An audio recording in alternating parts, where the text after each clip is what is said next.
आमदार सतेज पाटील यांनी आज शिरोळ तालुका पूरबाधित भागाची तसंच निवारा केंद्राची पाहणी केली। यावेळी दत्त साखर कारखान्याचे प्रमुख गणपतराव पाटील, ठाकरे गटाचे जिल्हाप्रमुख वैभव उगळे, काँग्रेस शहर प्रमुख विजय पाटील उपस्थित होते। आमदार पाटील यांनी कुरुंदवाड इथल्या एस.के. पाटील महाविद्यालयातील निवारा केंद्राला भेट देऊन स्थलांतरित पूरग्रस्तांशी संवाद साधला। यावेळी पूरबाधितांनी आमदार पाटील यांच्यापुढे आपल्या व्यथा मांडल्या।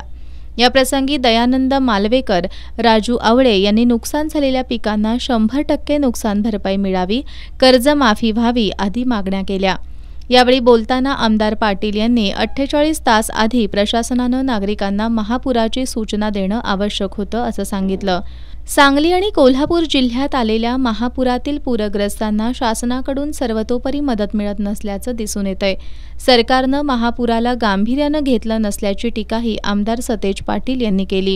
एक महिना आधी पुराची बैठक व्हायला पाहिजे होती, सीओनी जबाबदारी घ्यायला पाहिजे होती, तहसीलदार असतील, प्रांत असतील, महिन्यापूर्वी या लोकांशी चर्चा। आता काही महिला सांगतात अगदी पाणी घरात शिरल्यावर आम्हाला बाहेर काढायला सांगितलं। तसं नाही, त्यांना 24 तास आधी 48 तास आधी सांगायला पाहिजे होतं की बाबा पाण्याची लेवल वाढत चाललेली आहे, तुम्ही बाहेर काढा। संसार उपयोगी साहित्य घेऊन लोक बाहेर आले असते। थोडा कुठंतरी निष्काळजीपणा साधारणपणे सगळीकडे दिसतोय। आता अक्कीवाट किंवा या गावामध्ये शिरोळला बोटी ठेवण्याऐवजी कुरुंदवाडमध्ये ठेवायला पाहिजे, म्हणजे ताबडतोब आजूबाजूला बोटी त्या ठिकाणी पोहोचू शकते।